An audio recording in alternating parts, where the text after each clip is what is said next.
I haven't thought about this in years. It's funny how pretty much every story on here starts that way. I was in 5th grade when this all started. Now let me say first, there were many events that happened from when I was in 5th grade to about 8th. But here I'm only really going to talk about 2. Someone knocked on the door. Back then, my neighborhood was considered to be pretty safe. We never locked our doors because we never really had any reason to. I went out to the door and opened it, but nobody was there. I honestly didn't think much of it. Probably one of my brother's friends or something. So I turned on the porch light and went outside. Once again, as far as I could see, there was no one out there. I went back inside and sat in the living room to watch House until my mom got home. A half an hour goes by, and I'm sitting on the couch, which looks onto my kitchen, the kitchen window, and partly out into my backyard, though at this time it was about 8 p.m., so it was pretty dark. With my head facing the left side of the room watching my show, I saw something dark flash by the window. It was quick, and it was only out of the corner of my eye, but there was something there. A few more minutes go by, and I'm texting my best friend, Sam. I told her I thought someone might be trying to prank me or something, when I started to just feel really uneasy, like somebody was watching me. I looked up, and I shit you not, there was the outline of a person all in black in the fucking window. I sat there paralyzed, staring at him, and he lightly knocks on the window and does one of those closed-fingered waves that you do to children before he disappears. In my head, I was thinking, no way that just fucking happened, and even if it did, I was sure it was just one of my brother's friends pranking me.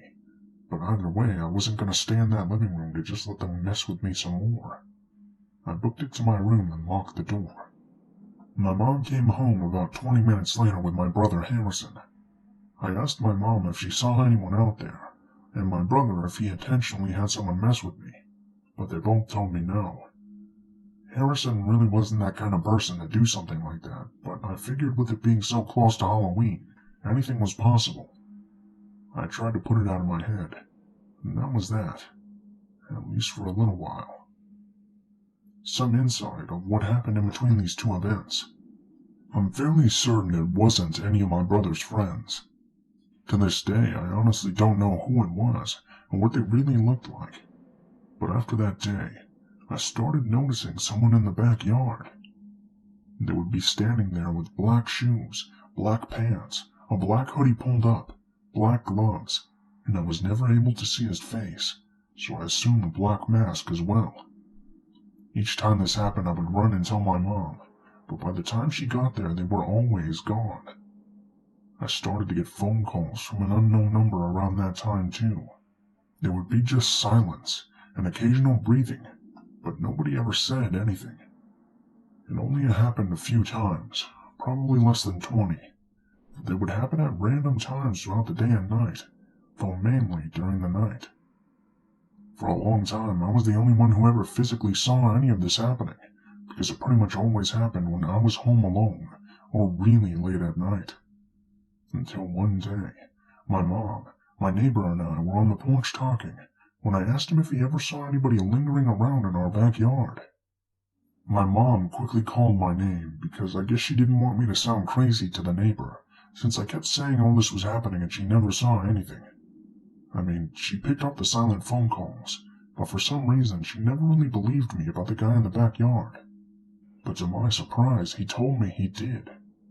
He ended up telling my mom and I that he was sitting out on his back porch next to ours with his girlfriend, when a man in all black came out from behind the tree line. He started walking, and then running towards them, when my neighbor, who had a license to carry, pulled out his firearm and told the guy to stop running. The guy didn't stop. Matt, the neighbor, shot at the ground and the guy finally stopped. He turned around and started running in the opposite direction, tripping over a branch and then getting up and disappearing. I felt so relieved, thinking that had to be the guy, and that surely he'd never come back now. But of course, that's not how it happened. Now before I get back to it, let me explain. My mom didn't frequently leave me home alone. A lot of the time I was left with my brother, who was 7 years older than me, or a family member. But there were a few times where my mom had to work, went shopping, or went out that I would elect to stay on my own rather than tag along or go somewhere else. So on this night, I was home alone once more.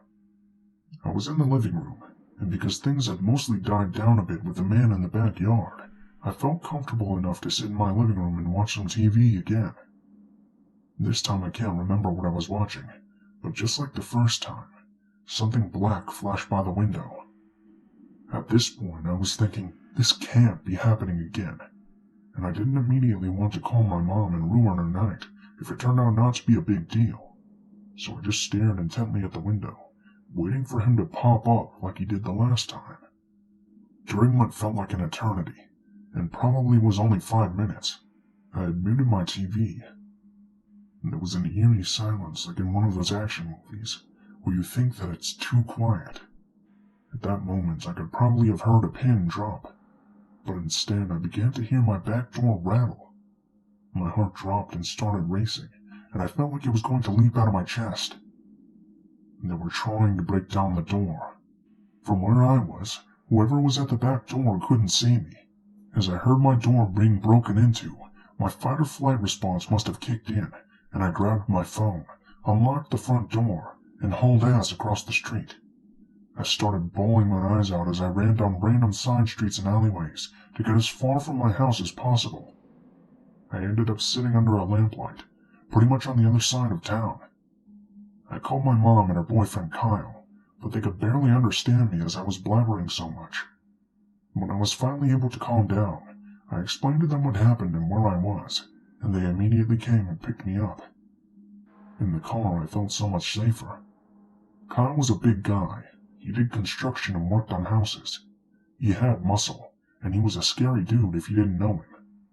When we got home, Kyle went in first. He told us to stay in the car, and from inside the house he yelled out that the back door was wide open. He went room to room, floor to floor of our house, searched our backyard, shed, everything. But whoever it was gone. My mom later tried to comfort me and say maybe it was our cat, but we both know it couldn't possibly be that. Our backyard was pretty hard to get into in the first place, and that fucker was blown wide open. I saw the guy in our yard a few times after that, always just standing there in one spot. I started sleeping with a knife secretly tucked away by my bed, but eventually he stopped coming around. It took a while, but he did, and luckily nothing like that ever happened again. I also think it's very important to add that nothing had been stolen from my house that night. There were no drawers open, and the door to my basement is right across from the back door. It's often kept open, and it had some pretty expensive equipment down there, but it wasn't even touched. So because nothing from my house was taken, we didn't call the cops because, like I said, for a long time my mom didn't believe me, and once she did, we had no evidence, and eventually it all stopped anyway. To this day, I have no idea what that man wanted or why he tried to break into my house, but my mind continues to come up with ideas. I was only 10 or 11 years old at the time it all started, and I was probably around 12 or 13 when he tried to break in. Both times I was home alone. I'm almost 20 now, and although I don't really think about this too much anymore, I still always find myself watching the window in the back door of my house. Sometimes I still get that eerie feeling when I'm home alone, but I can probably blame this subreddit for that. I'm sure he's been gone for a long time now, though I don't think I'll ever be able to go into the backyard alone again.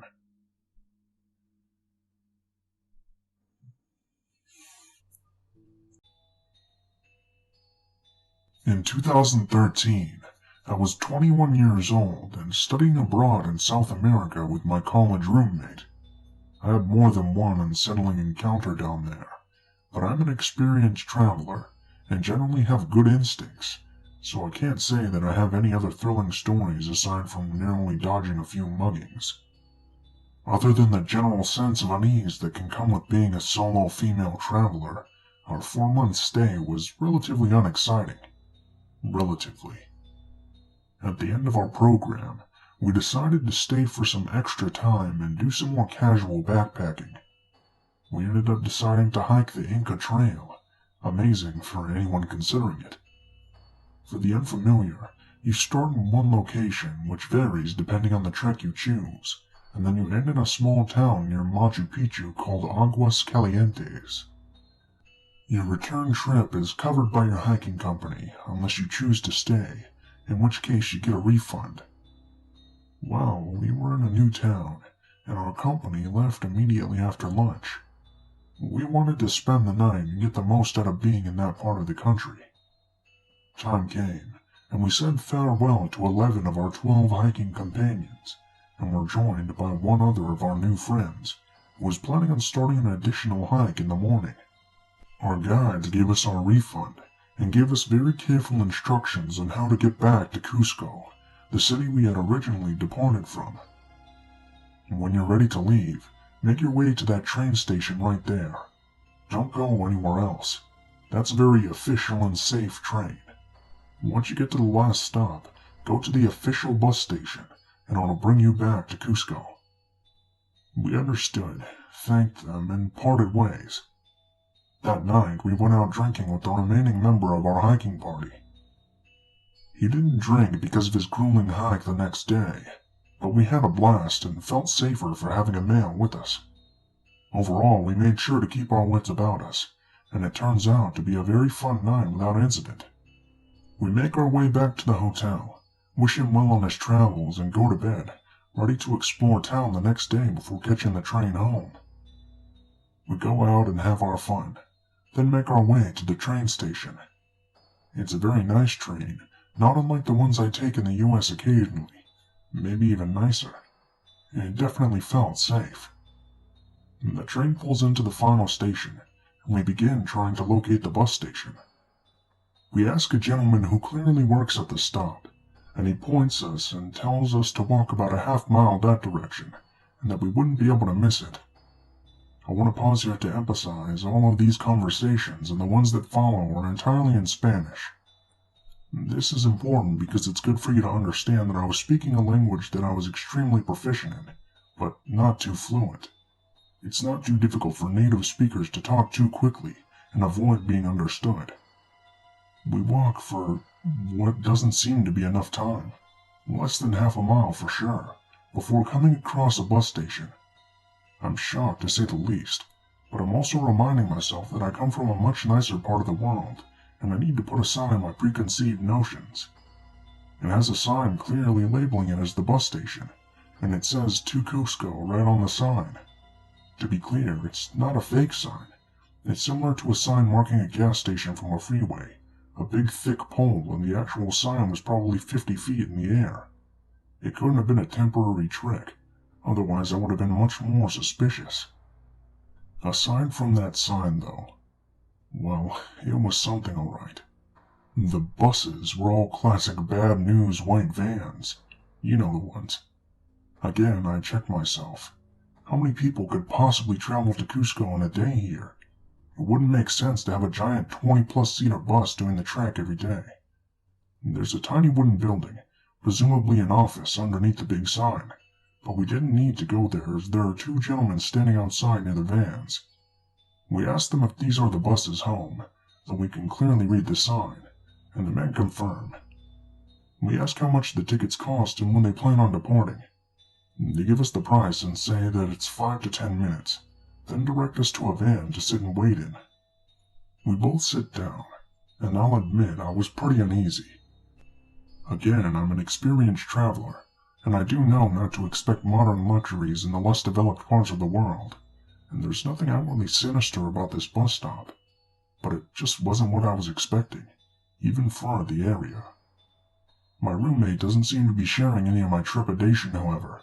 She's a bit more sheltered and generally trusting, so that's fairly in character for her. I'm also an over-worrier, so between us we were probably both on the more extreme side of the appropriate emotion.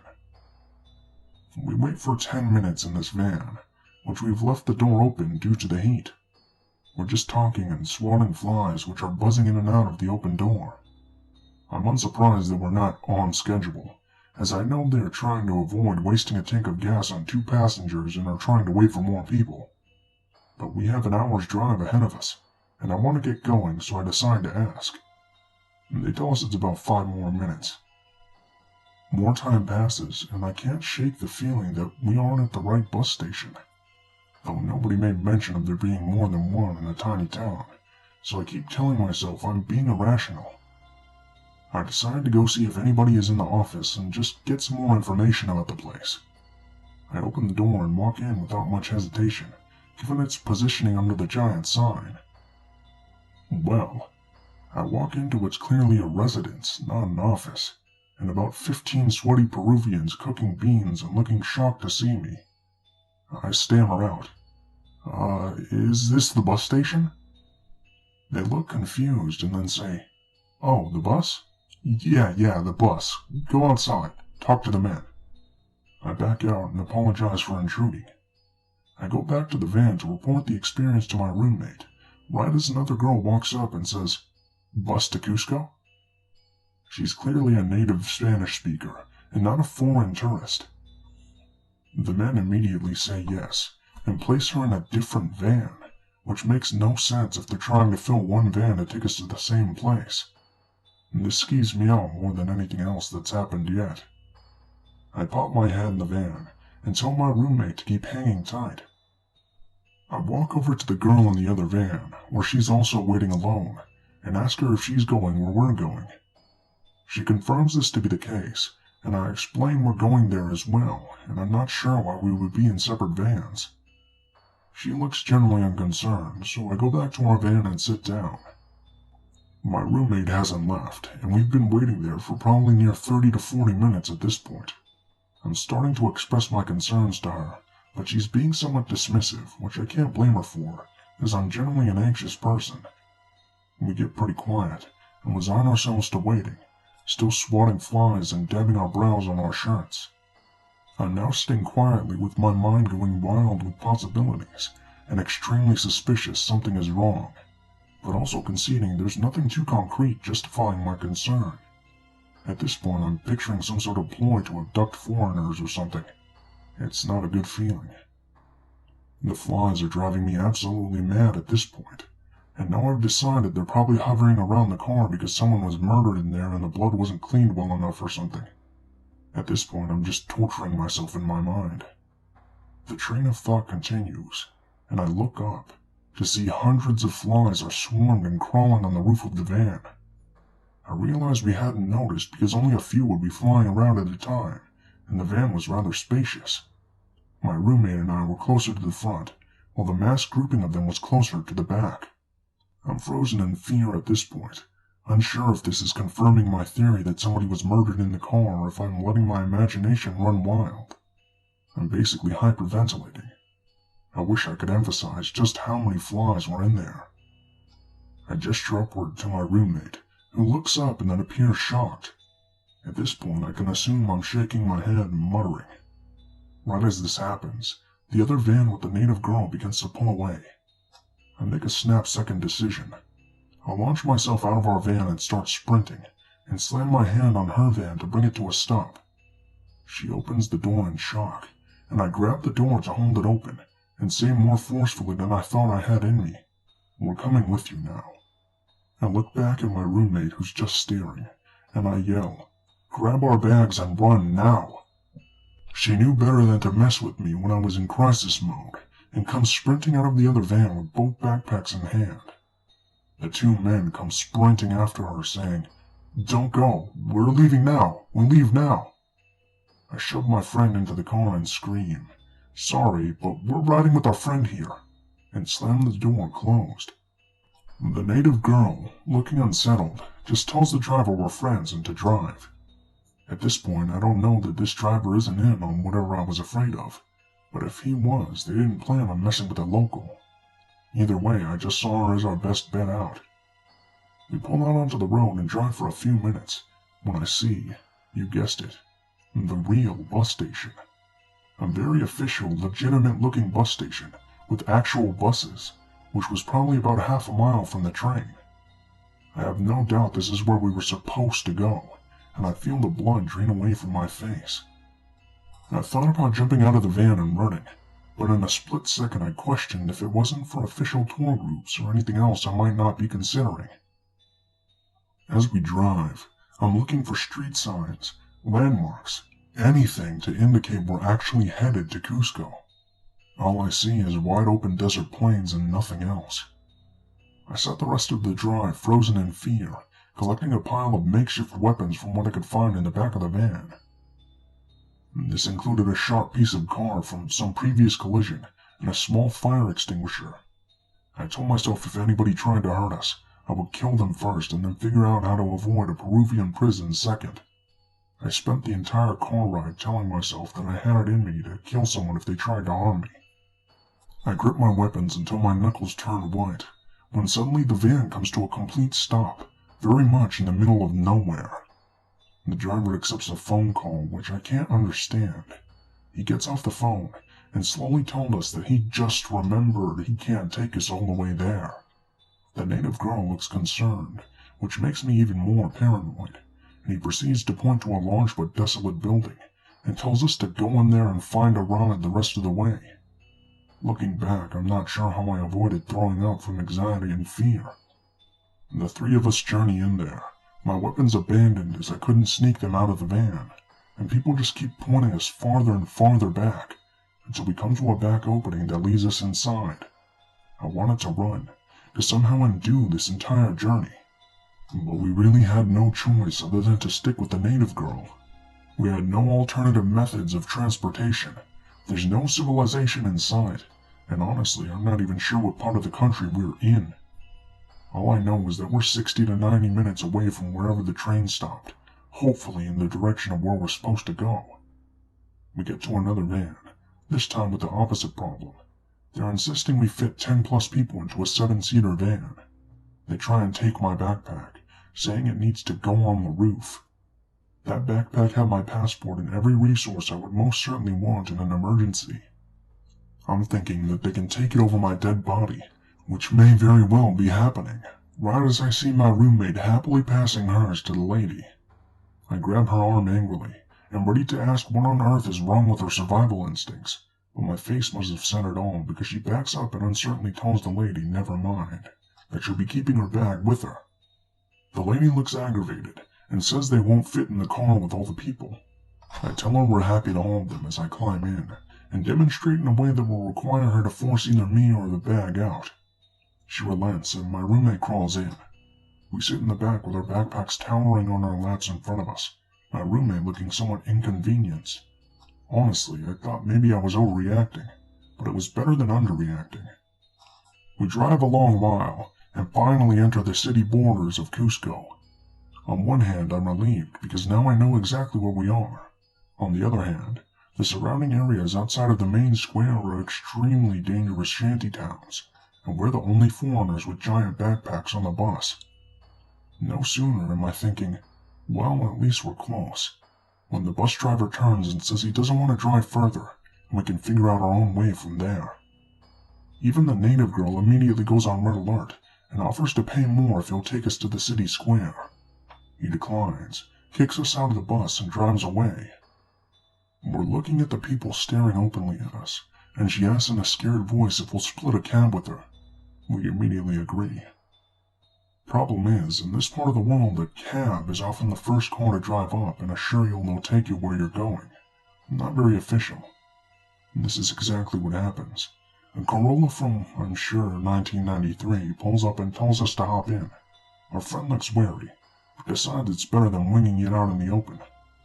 He drops us in the town square without incident, and at this point the native girl looks like she's aged 5 years since we first crossed paths with her an hour ago.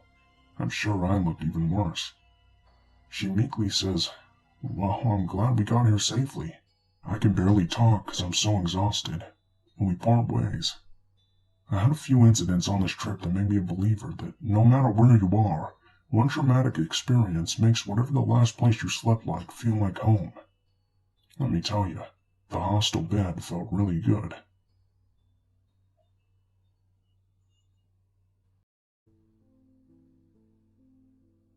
So here's a story from when I was 19. The funny thing is, it doesn't really stick in my memory as a scary moment until I stay in a caravan. Then when the lights start going off, it usually comes flooding back. For a bit of context, my older brother, as dearly as I love him and owe him, is a bit of a dipstick. He's one of those people who goes through life on instinct, but the snag is his instincts are generally terrible, and it gets him into a lot of scrapes. Every so often, one of those ends up involving me. One thing he kicks ass at is driving. Our dad's a mechanic, so since my brother was a preteen, he's been fixing up and racing a certain model of car. He's never made much money from it, but as long as he's kept in fags, weed, and booze, he's a happy bunny. Historically, I've never gotten on with his girlfriends. This is in part down to the difficulties I've had befriending other girls throughout the earlier parts of my life, but mostly because my bro has a knack for picking up complete have-the-balls. So when we were chatting buzzed one night, he told me he thought his new girlfriend Chantel was the one. I decided to drag myself back up north to meet the poor unfortunate. I can be pretty judgmental, and when I met Chantel, I formed a snap judgment that she was no different to his usual fare of crazy. She had the look he goes for, permatanned, platinum blonde girl with huge jugs crammed into a tracky top. Her nails, you can tell a lot from a girl's nails, were cherry red witchy things bolted on with glue, and far too long to allow you to do anything practical. As I entered our living room and saw her, she was pecking away at the screen of her smartphone like a bird trying to text. She barely acknowledged me as my brother introduced us, and I think the look I gave him said it all, because before long he was nervously chattering away about anything and everything he imagined we had in common. I made all the effort I could after a 4-hour drive, but she and I could barely hold a 2-sentence conversation together. When my dad called me into the other room and offered me a beer, I all but sprinted out the door. "What do you think of Chantel?" he asked, casting me the sidelong glance he uses when he expects me to go off on one. I belched at him and left it at that, not really knowing where to begin. "You know, your brother is pretty taken with her," he says. At this point, I pull what my family calls Sam's iguana look, where I continue to face the TV but look at my dad to the side. "What do you want, Dad?" "Well, you could go with him to his race this weekend." I pretty much spat my drink out at that, since his next race was in Scotland, and I'd just finished my long-ass drive. "Come on, it'd mean so much to him."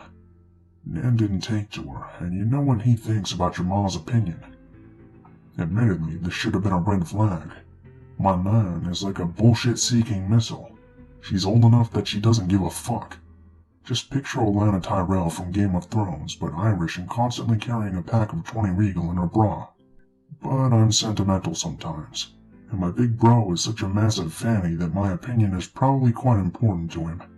My dad senses my hesitation, and presses home the advantage until I'm cramming my luggage back into my car, along with my brother's gear and Chantel's Barbie pink suitcase, which I'm pretty sure is big enough to serve as a viable alternative to the Soyuz capsule. My bro leads the way while I follow in my battered old Golf, making painfully awkward small talk with Chantel in the passenger seat as she picks away at her phone. The first 2 hours are unadulterated hell, but eventually we start to talk a little more. And when I mentioned that I'd recently been dumped by my boyfriend, she actually switches off the screen. She actually switches off the screen and consoles me. She makes me feel better by putting some music on, and we bond a little bit. By the time we get to my brother's friend's place in Scotland, we're getting along really well. The place we're staying in is one of those fixed caravan sites. I believe they're called trailer parks in the U.S. It was a little dingy, especially since holiday season is mostly over, and people are leaving ahead of the site closing for the winter. But at the same time, the setting is beautiful. We get set up inside. Bro and Chantel will get the bed. I'll get to hear them nodding from the converted sofa, and since light is fading and Chantel is complaining about not having 3G, my bro decides to take her to poker night at the local pub. I stick around at the caravan, because I knew I'd get separated from the others, and probably cornered for some awkward conversation with a pervy old man if I went. They haven't been gone for much more than an hour when Chantel starts texting me.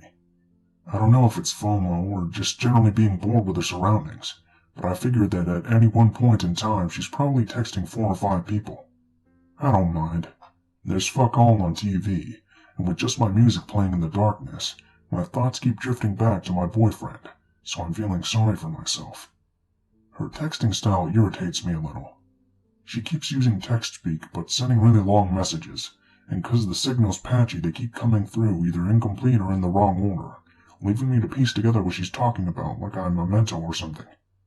She also does this weird cross-eyed tongue-out emoticon at least twice per message. After a while, she starts to talk about how the game's getting good, and stops sending messages. Right as I'm drifting off to sleep, I get a call from an unknown number. I decline it out of hand. I've had the same number since I was 15, and made some very poor choices with companies I gave it out to. Then almost immediately, the same number dials me again. At this point, I'm getting pissed off. The boyfriend who ditched me has developed a habit of getting drunk and then calling me looking for an easy shag. I decline the call again, and ignore the voicemail. A short while later, I'm jerked out of sleep by Chantal. She's texting again, asking if I'm still awake, and if my bro left the keys to his car in the caravan because he can't find them. I say yes, and ask how the poker tournament went. She says, "Very well. Which caravan is it again?" At this point, I'm rolling my eyes. "The one with the model of my brother's car outside, you daft bint," I reply. Over the music from my headphones, I hear a noise. It sounded like a man's laugh, but not my brother's. I'm not really sure that's what I heard, but it's isolated as fuck out on this campsite, and my heart's starting to race, so I stand up and go to the door. I can see fuck all through the peephole. It's literally black outside. There's just no light pollution out here. But as I pull the earphones out, I can hear someone crunching around in the gravel. I damn near shot myself when my phone vibrated in my hand. Another text from Chantal. "Let me in." For some reason, this was the point where my standard alone-in-the-dark scaredy-catness turned into full-blown fear.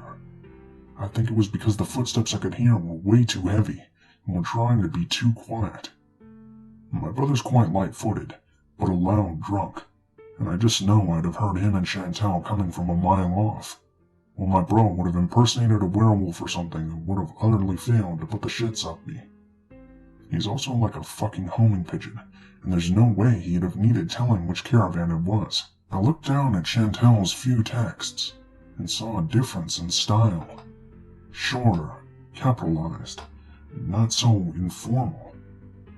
I stood frozen in the darkness. I have no idea how long for. I figured they were after the car, hence asking about the keys. My mind then ran through a detailed CSI-style post-mortem of them finding my body, riddled in stab wounds and bukkakied to death. I was wondering if it was just theft I had to worry about, when my stream of thought was interrupted by a series of bangs and a snapping noise like a whip crack. Suddenly I can see light through the peephole. I'm in full flight or fight mode now, so it takes me a while to lean forward and look through it again. The security light of the caravan opposite is on, but the door beneath it is warped and bent from being forced open. I can see one of them rooting around inside while the other stands by my brother's car. Then came the words, "The girl's not here." As usual with me, flight went over fight. Pretty much as soon as I heard that, I went into the bathroom on the far side of the caravan and pushed the window open. I was sure they'd hear the noise I made getting out. First, my shoes squeaking against the fiberglass, then the crunch as I landed on the gravel. But I didn't stick around long enough to figure that out. I bolted into the raised woodland just behind the caravan. Not far, but far enough that I had to feel blindly ahead of myself in case I walked into a tree. And once I was completely disoriented, I waited. I waited there for a long time until I heard the first crash of another door being broken, and no more than a minute later, the sound of screeching tires peeling out. I never came out until I heard my brother calling for me. Even then, I waited until I could see that they were alone.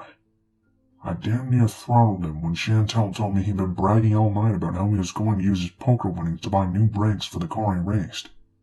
Being a doting older brother, he was absolutely livid that I had stood by while his car had been pinched and not taken his keys with me for a jolly little game of cat and mouse. I've no idea how I got mentioned at this poker night, but I'm very glad my brother's now wife texts like a child on morphine, and that my scumbag ex dumped me so I could mope in the dark. I wish I could say this is the first and last time that my brother nearly got me killed, but it's not.